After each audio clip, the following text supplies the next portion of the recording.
System dynamics was pioneered by J. W. Forster, a professor at MIT who also created magnetic core memory, the basis for the computer as we know it today. System dynamics was a groundbreaking, interdisciplinary approach to studying complex systems. A systems dynamics model provides a framework for analyzing the interdependencies and nonlinear behaviors inherent in complex systems. In its early years, system dynamics found applications primarily in industrial and business settings. This approach offered a powerful tool for strategic planning and policy formation in dynamic environments, where traditional models often fell short.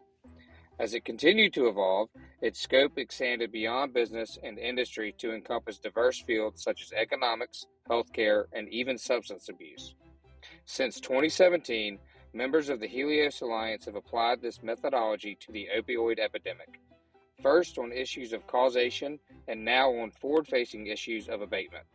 This allows us to predict the impact before investment, monitor programs during programming, and measure outcomes along the continuum of care, all to reduce the guesswork about how abatement funds should be deployed.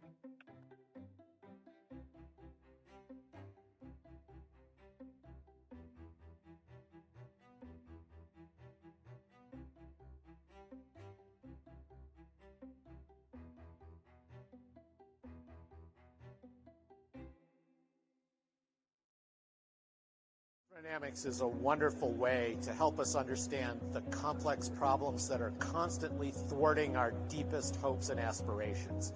We are implementing policies that just don't work, or even more insidiously, the problem is solved in the short run, but then it comes back later and over there. And that's frustrating and demotivating. And system dynamics gives us a way to anticipate some of those reactions and design higher leverage impacts that can lead to sustainable success. Litigation side, we were interested in, well, how did all this come about? And a model is really a mechanism to try to explain the causes to match the data. So we have this data that says that prescriptions went up and misuse went up and overdose deaths went up, and we can build a model to put some causation behind that. Going forward, the question is, well, how's all this abatement stuff going to affect the quote crisis is initiates? So we can use a simulation model to try to estimate the impact of the different programs that people might implement and see if, well, is that going to solve the problem? Whatever we do, if we're going to reduce the user population through treatment or maybe programs that can slow down the inflow, it's not going to happen in a year. It's going to take decades to bring that user population down to a level we wouldn't notice it much. We probably can't get rid of it. And it's not, I mean, people have been using and misusing opioids for, ever since they came out, for thousands of years in some sense. But in the United States, we've had a heroin population since the user population since the 19-teens. When we made morphine illegal, heroin hit the illegal market. And so there's been an illegal market for heroin ever since then. So people to understand through data exactly what the problem is and how we can fix the problem and not just keep pouring money into something that's not making a change. And that's where I think Helios can make a difference. Reactions about how we solve the problem of addiction, but how do we look at this holistically and the ecosystem? Because that's really the only way we're going to make a difference. So we're 100% behind Helios and looking forward to working with them to make a difference. We're an artificial intelligence company, so we're a technology company using artificial intelligence for advancing healthcare, whether it be inventing new compounds for drugs, new treatment modalities, predicting health risk in individuals, all kinds of things around health and medicine.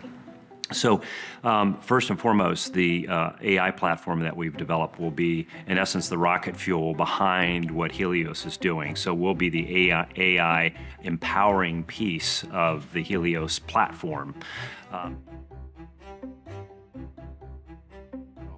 And now, now it's our job to help communities spend the dollars effectively, using the abatement plan, using systems dynamics, using what we already know. Because my fear here is that there's a real danger that we miss the opportunity. This is a once-in-a-lifetime opportunity. So if you just distribute the dollars, okay, is that okay? Yeah, I mean, there's going to be some things happen, but do you do it in a meaningful way where you get the most impact, where you try to shrink the number of people who are hurting? And I think that's really, what we do. And hopefully it's what people can see that we do, because right now you've got these counties all across the United States. They're basically getting checks in the mail. Now, I'm dating myself a little bit, right? They're getting electronic funds transfers, but they're sitting here going, what do we do? Right? This is not cutting out a gallbladder. This is a system. How do we do this? And what we do at Helios is we help them with that.